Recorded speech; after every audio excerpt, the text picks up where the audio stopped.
Selamat malam Bapak Ibu, saudara-saudari, serta anak-anak yang diberkati Tuhan Yesus. Kita telah berada di minggu kedua Prapaskah, dalam bahasa Latin Judika, yang artinya berilah keadilan. Mazmur 43 ayat 1. Istilah ini berhubungan dengan penderitaan Tuhan Yesus yang sudah dekat. Malam ini membawa kita untuk setia belajar dan taat melakukan firman dan menjadikan hidup kita, baik kata dan perbuatan, selaras dan berpadanan dengan firman-Nya. Pemberita firman pada ibadah malam ini adalah Pendeta D. Loplobli.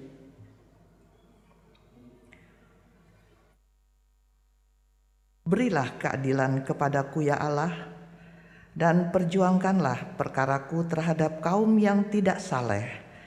Di mana keadilan dan bagaimanakah Allah memberi keadilan kepada kita? Allah memberi keadilan kepada kita dengan atau melalui penderitaan Tuhan Yesus. Keadilan Tuhan Allah tidak seperti dunia ini. Walaupun kesalahan kita sudah berat, dosa kita tidak dibebankan kepada kita, melainkan dibebankan kepada penderitaan Tuhan Yesus.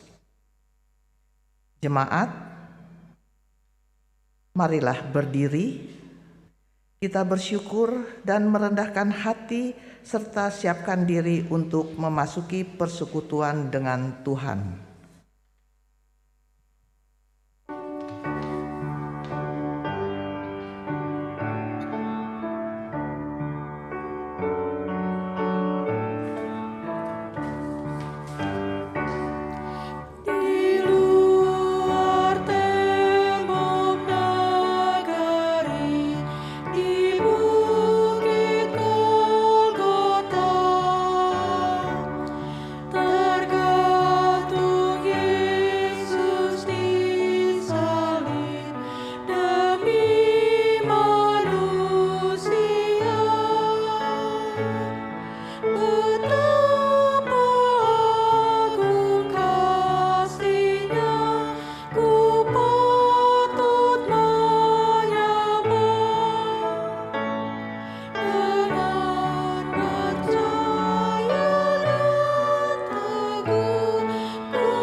Jemaat, mari kita berdoa.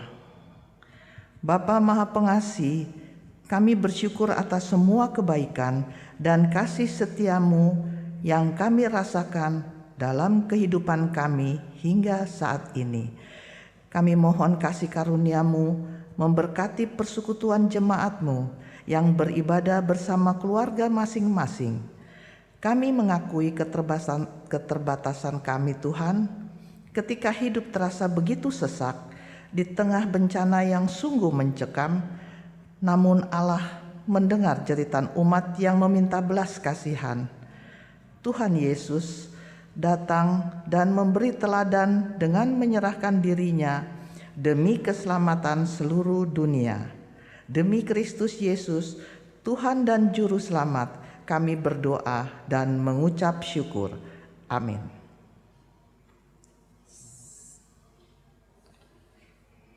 Mazmur Pujian. Tuhan adalah terangku dan keselamatanku. Kepada siapakah aku harus takut? Tuhan adalah benteng hidupku. Terhadap siapakah aku harus gemetar? Satu hal telah kuminta kepada Tuhan, itulah yang kuingini, diam di rumah Tuhan seumur hidupku, menyaksikan kemurahan Tuhan dan menikmati bait-Nya. Dengarlah Tuhan seruan yang kusampaikan. Kasihanilah aku dan jawablah aku. Hatiku mengikuti firman-Mu, carilah wajah-Ku. Maka wajah-Mu kucari ya Tuhan. Janganlah menyembunyikan wajah-Mu kepadaku. Janganlah menolak hamba-Mu ini dengan murka. Engkaulah pertolonganku. Janganlah membuang aku dan janganlah meninggalkan aku. ya Allah penyelamatku.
Bapak, Ibu-ibu, dan anak-anak yang dikasihi Tuhan, kita akan masuk dalam pemberitaan firman Tuhan. Sebelumnya mari kita berdoa, mohon bimbingan Roh Kudus. Kita berdoa. Bapa di surga, firman-Mu adalah pelita bagi kaki kami dan terang bagi jalan kami, yang sangat kami butuhkan untuk menuntun kami pribadi tetapi keluarga menjalani hari-hari hidup dan tanggung jawab yang Tuhan anugerahkan bagi kami. Kami sadar akan segala kekurangan, kelemahan, dan keterbatasan kami. Oleh karena itu kami mohon kuasa Roh-Mu yang kudus kiranya menyertai kami untuk menerangi hati dan pikiran kami, agar firman yang akan diberitakan tidak berlalu dengan sia-sia, tetapi kami boleh memahaminya, menghayatinya, serta berusaha untuk memperlakukannya di dalam hidup beriman setiap hari. Berfirmanlah ya Bapa di surga, karena kami sudah siap untuk mendengar. Di dalam nama Tuhan kami Yesus Kristus yang adalah firman hidup, kami naikkan doa ini kepadamu. Amin. Pembacaan Alkitab dari Injil Matius 23 ayat 13 sampai 15. Mari berdiri untuk mendengarkan firman Tuhan yang menyatakan,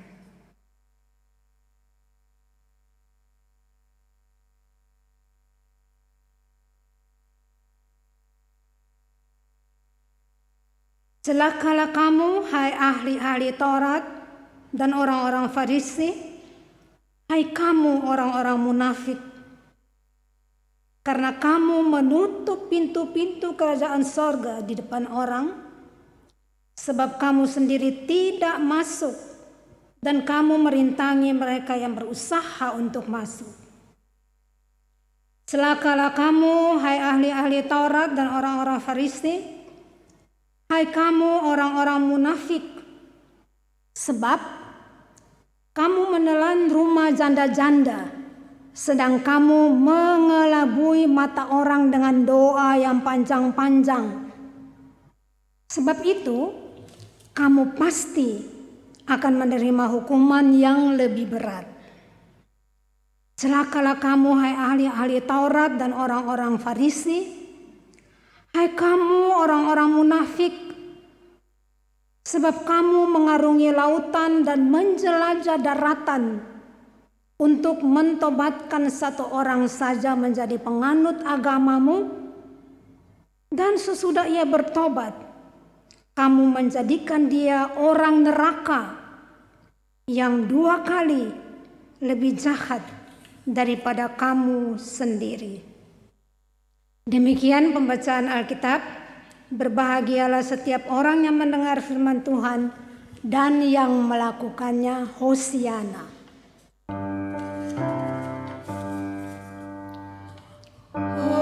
Hosiana, Hosiana,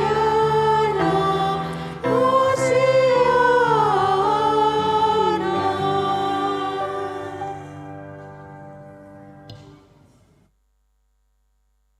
Bapak Ibu, saudara-saudara, dan anak-anak yang dikasihi Tuhan.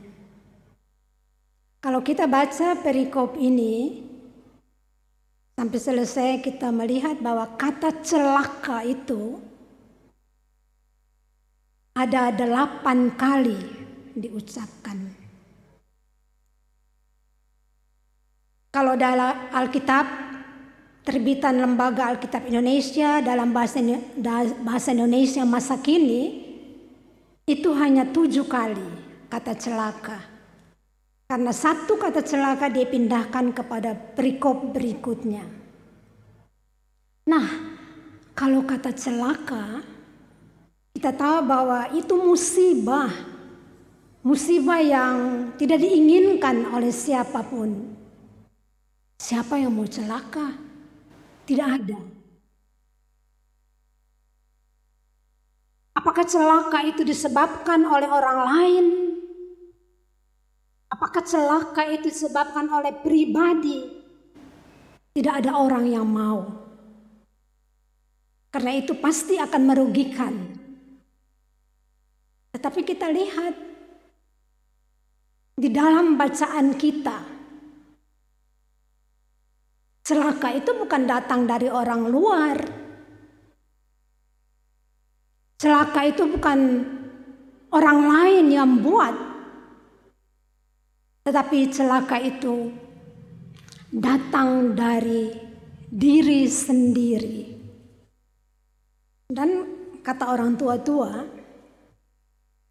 kalau orang, misalnya saya, membuat diri saya celaka, itu orang yang paling bodoh. Karena dia merugikan dirinya sendiri, dia merugikan keluarganya. Jadi itu sebenarnya tidak boleh terjadi. Tetapi dalam kenyataan itu terjadi. Kita lihat saja sekarang. Kalau kita nonton berita di televisi, kita mengikuti berita di media cetak, kita membaca juga di media sosial. Kenapa ada perampok? Kenapa ada pencuri? Kenapa ada penipu? Kenapa ada pembohong? Kenapa juga ada pemerkosa? Dan kenapa juga ada koruptor? Kita tahu bahwa semua itu perbuatan yang tidak boleh dilakukan, perbuatan yang tercela, perbuatan-perbuatan yang menjerumuskan orang kepada hukuman. Tetapi itu terjadi. Nah, dalam bacaan kita juga sama. Kenapa Yesus dengan begitu tegas dia mengucapkan hal ini kepada orang banyak dan para muridnya? Kenapa? Kita mungkin mungkin enggak masuk di akal, tidak masuk di akal. Ini yang disebut tokoh agama. Kok bisa? Secara tegas Tuhan Yesus mengatakan bahwa celakalah kamu. Bahkan dikatakan, celakalah kamu hai ahli-ahli Taurat dan orang munafik. Ahli Taurat, orang yang dipercayakan sebagai guru agama yang mengajarkan agama kepada umatnya. Mereka studi khusus, mereka sangat menguasai, makanya dibilang mereka itu layak duduk di kursi Musa. Berarti mereka sudah sangat menguasai tentang Taurat. Tetapi kenapa Tuhan Yesus mengatakan bahwa mereka itu celaka? Sebab mereka itu hanya mengajar, tetapi mereka tidak melakukannya. Sebab itu turutilah dan lakukanlah segala sesuatu yang mereka ajarkan kepadamu, tetapi janganlah kamu turuti perbuatan-perbuatan mereka, karena mereka mengajarkannya tetapi tidak melakukannya. Ya, namanya juga guru ya. Tokoh yang mengajarkan Taurat. Berarti mereka harus jadi panutan dong. Harus menjadi contoh, harus menjadi teladan. Tapi ini tidak terjadi. Oleh karena itu Yesus dengan tegas menegaskan kepada orang banyak dan para muridnya, jangan kamu dengar apa yang mereka ajarkan, tetapi jangan lakukan seperti yang mereka lakukan, karena mereka itu mengajar tetapi tidak bisa melakukan. Nah, kalau kita punya pemahaman iman, mendengar dan melakukan itu dua hal yang tidak bisa dipisahkan. Jadi kalau kita katakan bahwa kita beriman kepada Allah di dalam Kristus, berarti iman itu tidak cukup hanya ritual. Ritual A, B, C dan seterusnya, tetapi harus aktual, yaitulah perbuatan itu harus kelihatan bahwa kita ini memang orang-orang yang punya iman. Dan karena iman itu kita tahu bagaimana caranya kita harus hidup, kita harus kerja, kita harus beraktivitas. Bagaimana kita harus berperilaku agar perilaku kita itu juga bisa membuat orang lain senang, orang lain bahagia. Bahkan bisa membawa orang kepada Kristus untuk menerima dan mengalami anugerah Allah itu. Tetapi itu justru tidak terjadi. Makanya dalam bacaan kita ayat 13, celakalah kamu hai ahli-ahli Taurat dan orang-orang Farisi, hai kamu orang munafik. Munafik itu kan orang yang bersuka berpura-pura. Jadi di luar lain, di dalam lain. Di luar dia pura-pura baik, tapi sebenarnya tidak. Munafik, hipokrit. Kalau dalam bahasa Indonesia masa kini dibilang berpura-pura. Jadi hidupnya itu penuh dengan kepura-puraan. Juga termasuk pura-pura di dalam hal ibadah. Bayangkan, kalau dia mengajar pasti semua orang dengar, tertarik, tapi dia sendiri tidak melakukannya. Makanya dikatakan, karena kamu menutup pintu-pintu kerajaan sorga di depan orang. Harusnya melalui mereka, ajaran mereka, perbuatan mereka, orang-orang di bawah kepada Kristus masuk ke dalam kerajaan sorga, tetapi itu tidak terjadi. Kelakuan mereka menjadi penghalang. Kelakuan mereka menjadi merintangi orang-orang itu untuk kenal Kristus. Nah, kemudian dikatakan lagi ada 3 kali celaka di sini ya. Celaka kamu hai ahli-ahli Taurat dan orang Farisi, hai kamu orang-orang munafik. Sebab kamu menelan rumah janda-janda, sedang kamu mengetahui mengelabui mata orang dengan doa-doa yang panjang-panjang. Sebab itu kamu pasti akan menerima hukuman yang lebih berat. Cari untung dari orang yang lemah, dari orang yang harusnya dilindungi. Tuhan saja kalau kita baca di dalam Mazmur 146 ayat 9, Dia adalah pelindung para janda dan anak yatim. Dia adalah penjaga mereka. Tetapi orang-orang ini tidak mengambil kesempatan dari kelemahan mereka untuk mengambil apa yang mereka miliki. Nah, kita bisa bayangkan itu. Karena apa? Mereka mengelabui itu dengan doa yang panjang-panjang, dan mungkin dalam doa itu dia ungkapkan hal-hal yang menarik perhatian para janda itu, sehingga mereka tidak sulit untuk memberi apa yang mereka punya. Dibilang menelan apa yang dimiliki oleh para janda itu.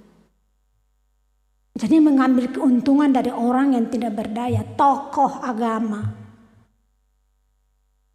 Kemudian celakalah kamu, hai ahli Taurat dan orang-orang Farisi, hai kamu orang-orang munafik, sebab kamu mengarungi lautan dan menjelajah daratan untuk mentobatkan satu orang saja menjadi penganut agamamu. Dan sesudah ia bertobat, kamu menjadikan dia orang neraka, orang yang 2 kali lebih jahat daripada kamu. Capek-capek mau pergi jauh, ya, untuk mengabarkan Injil kepada orang-orang itu, tetapi justru orang-orang itu tidak dibantu di dalam pertumbuhan pemahamannya, tapi justru dia jatuh lebih dalam. Makanya dibilang menjadikan dia orang neraka yang 2 kali lebih jahat dari kamu sendiri. Bayangkan orang udah bertobat mau ikut agamanya, tetapi orang itu tidak dibina, tetapi akhirnya dia jatuh ke dalam dosa, dan ujung-ujungnya adalah menjadi penghuni neraka, bukan penghuni sorga. Jadi itu kepura-puraan yang luar biasa, munafik. Kemudian celakalah kamu, hai pemimpin-pemimpin buta yang berkata, maaf, sudah ya di situ ya, saya baca ayat 16. Ya, jadi tugas mereka sebenarnya seperti tadi saya katakan, sebagai tokoh agama yang harus menjadi contoh teladan panutan bagi umat, itu tidak terjadi. Nah, kita bisa bayangkan bagaimana Tuhan Yesus tidak tegas dan keras mengatakan itu kepada murid-muridnya. Untuk mengingatkan, ini peringatan keras dari Yesus supaya jangan sampai orang banyak dan para murid itu mengikuti contoh guru-guru itu. Guru-guru yang mengajar Taurat itu, tapi mereka sendiri tidak bisa melakukan dalam hidup mereka. Kalau tema khotbah kita setia belajar dan taat melakukan firman. Setia berarti kita tidak jemu-jemu untuk belajar firman. Sesudah kita belajar, kita mendalami dan kita melakukan itu di dalam hidup setiap hari. Itulah yang dibilang ibadah, ritual dan aktual. Itu tidak bisa, tidak harus terjadi. Supaya kita dapat menjadi orang-orang yang membawa berkat dalam kehidupan ini. Membawa berkat untuk orang lain. Sehingga mereka bisa menikmati kehidupan yang berkenan di hadapan Tuhan. Dan akhirnya mereka juga bisa menikmati kehidupan yang kekal. Mereka bisa menikmati anugerah itu. Kalau kita berbicara soal hidup yang diberkati dan menjadi berkat, itu bukan hal baru bagi kita. Karena memang itu yang diinginkan supaya itu terjadi dalam hidup kita pribadi maupun keluarga. Kalau kita berbicara soal menjadi berkat, kadang-kadang pikiran kita itu sebatas materi. Oh, kita bantu, kita beri uang, kita beri makanan, kita beri pakaian, dan lain-lain sebagainya. Itu benar, itu juga menjadi berkat. Tetapi berkat juga bisa kita terjemahkan dalam arti lain. Kita punya kepandaian, kita punya ilmu, kita punya keterampilan, kita punya tenaga, kita punya waktu. Itu juga bisa kita pakai untuk menjadi berkat bagi orang lain. Tidak selalu bahwa menjadi berkat itu sifatnya materi. Itu implikasi daripada Taurat. Kan Taurat kita mengasihi Tuhan, kita mengasihi sesama. Katakanlah contoh, ada orang yang punya pergumulan berat. Dia butuh teman. Dia butuh orang yang bisa dia curahkan isi hatinya, yang mau mendengar dia. Walaupun kita tidak usah banyak ngomong, tetapi dengan mendengar keluhannya saja, dia sudah sangat berterima kasih. Jadi tidak selalu materi yang kita berikan. Orang yang punya kebutuhan, ketika dia kehilangan pekerjaan, kita bisa arahkan dia. Kalau kita punya keterampilan, yuk belajar. Supaya dari keterampilan itu dia bisa melakukan sesuatu untuk mendapatkan penghasilan bagi ekonomi keluarga. Masih banyak hal yang bisa kita lakukan di samping materi. Nah, itu yang harusnya terjadi. Tokoh agama harus menjadi contoh, harus menjadi panutan, harus menjadi teladan bagi umatnya. Dan bukan sebaliknya. Karena terus terang Yesus mengatakan, celaka dan kamu adalah orang-orang yang tidak masuk di dalam kerajaan sorga. Sekarang kita pilih, kita mau yang mana. Pilihan hidup dan hidup yang akan datang itu ada di tangan kita. Dan kita tahu benar, kita tahu pasti bahwa kalau kita berbicara soal keselamatan, kita berbicara nanti kita masuk kerajaan surga, itu bukan urusan komunitas. Apa itu keluarga, apakah itu jemaat, bukan. Urusan keselamatan, di mana kita bisa menjadi warga kerajaan Allah adalah urusan pribadi. Saya pribadi, anak saya pribadi, suami saya pribadi, istri saya. Tidak ada. Kalau soal keselamatan itu kita menolong. Tapi bukan berarti bahwa selama kita hidup, kita tidak bisa saling mengingatkan. Kalau memang kita punya tujuan yang sama. Saya tidak mau jadi penghuni neraka seperti ahli Taurat dan orang Farisi. Tapi saya mau menjadi penghuni sorga. Selagi ada kesempatan semasa kita hidup, kita harus saling mengingatkan. Itu juga yang Tuhan Yesus lakukan. Dia menegur dengan keras para ahli Taurat dan orang Farisi. Dan dia mengatakan kepada murid-muridnya dan orang banyak, karena masih ada kesempatan untuk kamu belajar tidak melakukan hal yang sama. Itu maksudnya. Jadi marilah kita tetap tekun, setia, dan taat belajar untuk mempersembahkan hidup kita yang terbaik bagi kemuliaan nama Tuhan.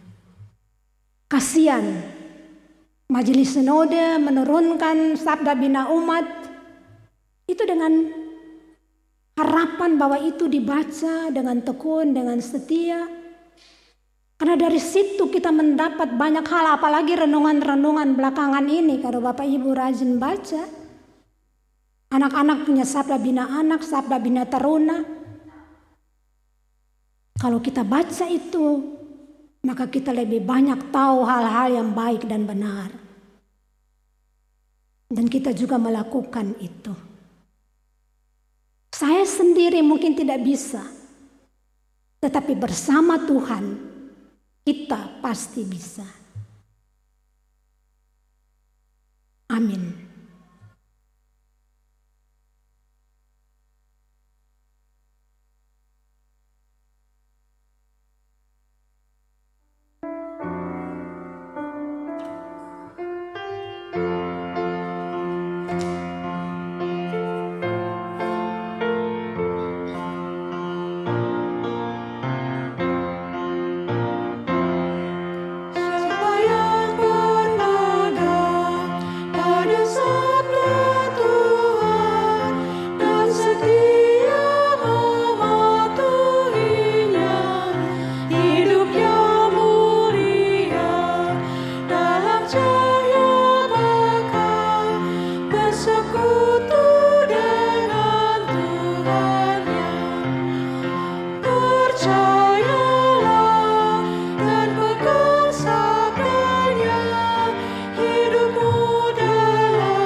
Kita akan menaikkan doa syafaat dan diakhiri dengan doa Bapa kami. Mari kita berdoa. Bapa di surga, terima kasih untuk kebenaran firman Tuhan yang sungguh mengingatkan kami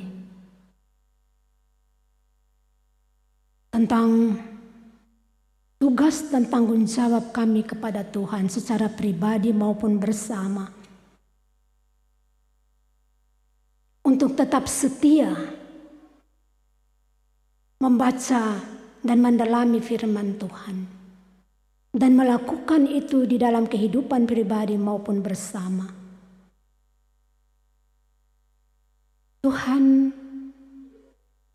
kami tidak mau sebagai pribadi maupun keluarga mengalami seperti apa yang dialami oleh para ahli Taurat dan orang Farisi.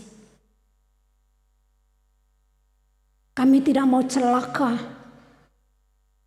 Kami tidak mau munafik. Karena akibatnya kami tidak bisa masuk dalam kerajaan Tuhan. Oleh karena itu, di dalam segala kelemahan, kekurangan, dan keterbatasan kami mohon Tuhan hadir dengan kuasa Roh-Mu yang kudus setiap saat untuk menerangi hati dan pikiran kami, melihat hal-hal yang baik dan benar di dalam hidup ini. Tolong kami supaya kami tekun dan setia membaca firman Tuhan yang merupakan pelita bagi kaki kami dan terang bagi jalan kami, yang selalu menuntun kami untuk tidak pernah menyimpang ke kiri atau ke kanan, tetapi selalu berjalan lurus untuk menatap kemuliaan Tuhan melalui firman-Mu. Oleh karena itu Bapa di surga, tolonglah jemaat-Mu, keluarga demi keluarga, ayah, ibu, dan anak-anak, menantu, dan cucu-cucu, supaya mereka mau menempatkan firman Tuhan sebagai kebutuhan di dalam hidup mereka, sebagai yang utama di dalam hidup mereka. Karena dunia ini diwarnai dengan begitu banyak tantangan dan godaan. Dan kami percaya bahwa hanya ada satu kekuatan yaitu kekuatan daripada Allah Bapa di dalam Kristus Yesus firman yang hidup, yang dapat menuntun kami untuk tidak pernah kalah terhadap tantangan dan cobaan, tetapi kami menang seberat apapun itu yang terjadi dan yang kami alami. Terima kasih Tuhan. Kami berdoa untuk keluarga demi keluarga, Bapak Ibu, anak-anak, cucu. Tuhan berkati mereka masing-masing dengan tanggung jawab yang Tuhan percayakan. Karuniakanlah damai sejahtera, kerukunan, kedamaian dalam kehidupan bersama, sehingga mereka boleh menjadi contoh dan teladan, membawa berkat bagi lingkungan di mana mereka berada. Anak-anak cucu di dalam pendidikan, Tuhan tolong berkati. Karuniakan kepada mereka kemampuan untuk belajar dengan baik, kekuatan dan kesehatan. Suami sebagai kepala keluarga dalam pekerjaan, Tuhan berkati. Istri sebagai ibu rumah tangga yang mendampingi suami dan melayani suami serta anak-anak, Tuhan juga berkati dengan damai sejahtera dan sukacita. Sehingga apapun yang diberikan kepada mereka benar-benar menjadi berkat. Kami berdoa untuk keluarga-keluarga yang mungkin memiliki pergumulan-pergumulan. Tuhan yang tahu mereka. Tuhan tolong menyertai mereka, sehingga mereka boleh menemukan jalan keluar dari pergumulan yang mereka hadapi. Kami berdoa bagi keluarga-keluarga yang dalam masa pandemi COVID-19 ini masih berjuang untuk mencari pekerjaan, untuk menopang ekonomi keluarga. Tuhan tolong berkati. Tuhan tolong supaya talenta yang mereka miliki itu juga dapat mereka perdalam, dapat mereka kembangkan, dipakai untuk berusaha, agar mereka juga dapat menjawab kebutuhan ekonomi keluarga mereka masing-masing. Kami berdoa untuk pandemi COVID yang masih berlangsung, bahkan sampai pada tahap vaksinasi yang sudah diadakan di mana-mana. Tuhan tolong berkati usaha pemerintah, supaya dimanapun itu dilaksanakan semuanya dapat berjalan dengan baik. Tolong kami sebagai bangsa, sebagai negara, dari wabah yang sangat mengerikan ini, juga dunia yang menderita karena wabah ini.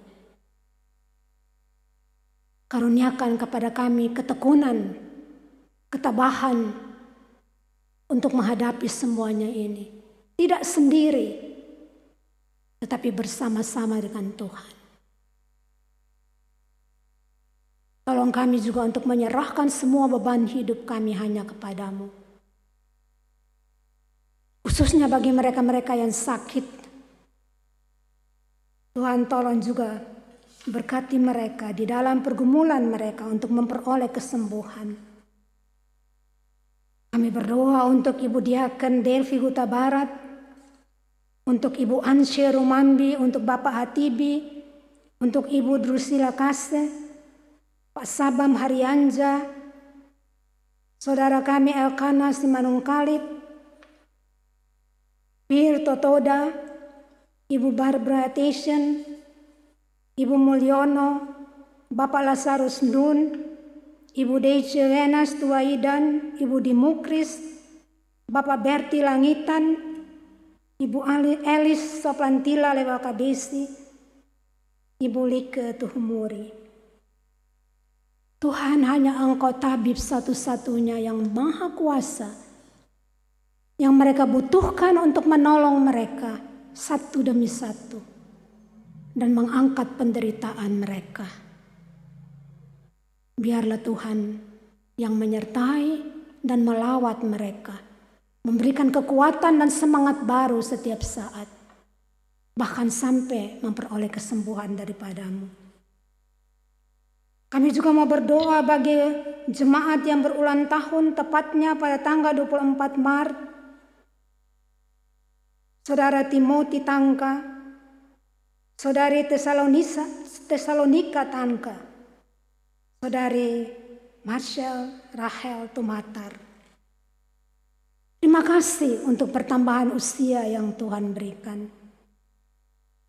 Terima kasih untuk penjagaan, pemeliharaan Tuhan sepanjang kehidupan mereka sampai saat itu.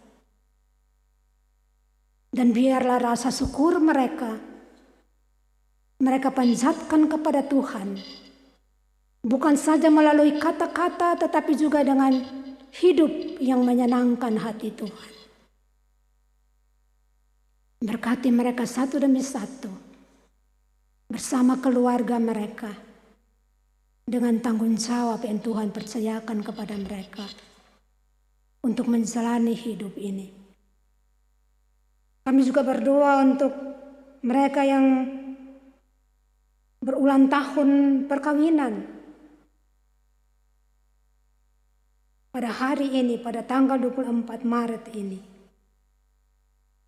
Keluarga Bapak Yose Antonio Reyes dan Ibu Ariana Wulan Ngantung,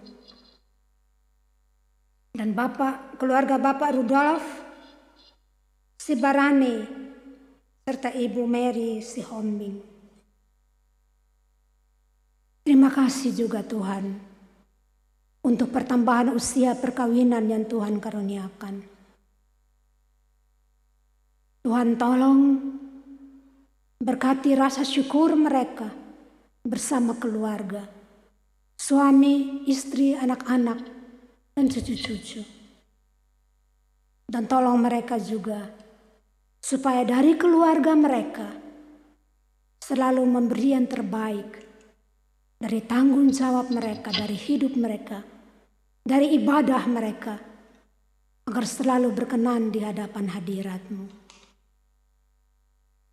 Terima kasih Bapa di surga.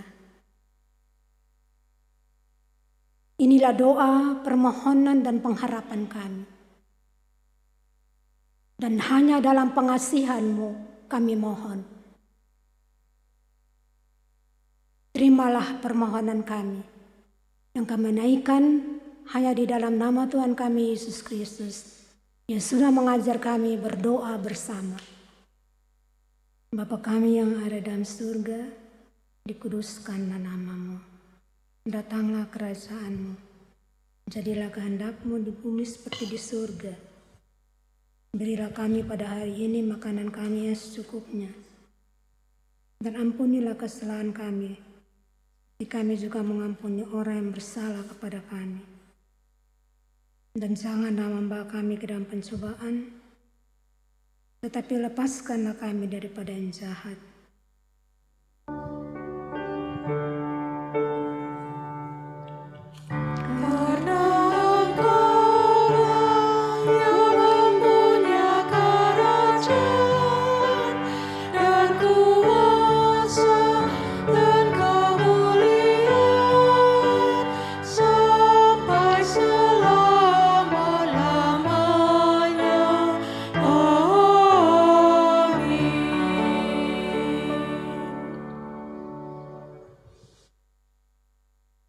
Jemaat, mari mengungkapkan syukur kita kepada Allah melalui persembahan kepadanya dengan mengingat nas Alkitab dalam kitab Mazmur 86 ayat 12 yang menyatakan, "Aku hendak bersyukur kepadamu ya Tuhan Allahku dengan segenap hatiku dan memuliakan nama-Mu untuk selama-lamanya." Kiranya Allah berkenan atas pemberian kita dan menguduskan persembahan syukur kita kepadanya.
Jemaat, mari kita berdiri untuk menyerahkan persembahan kita kepada Allah dalam doa syukur bersama.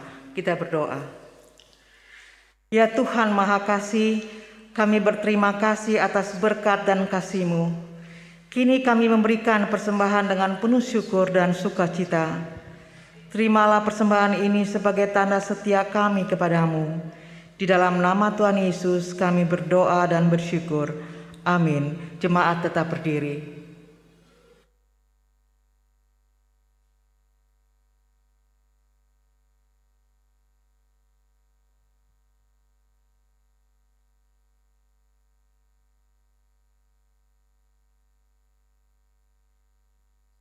Jemaat terkasih, kita sudah mendengar firman Tuhan yang diberitakan pada malam ini.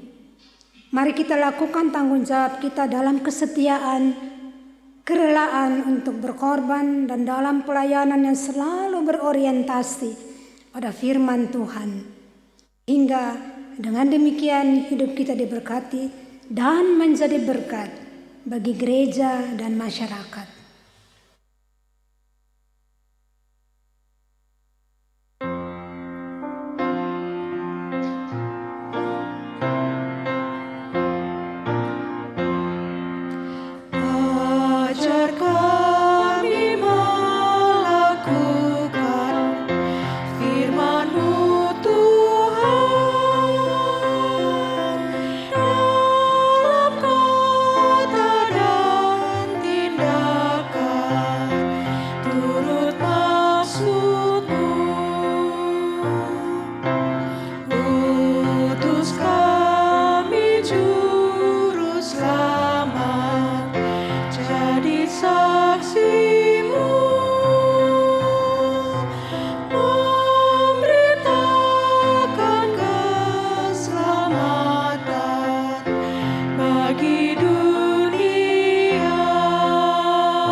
Kita mohon berkat Tuhan. Arahkanlah hati dan pikiranmu kepada Tuhan serta terimalah berkat-Nya. Tuhan memberkati engkau dan melindungi engkau. Tuhan menyinari engkau dengan wajah-Nya dan memberi engkau kasih karunia. Tuhan menghadapkan wajah-Nya kepadamu dan memberi engkau damai sejahtera.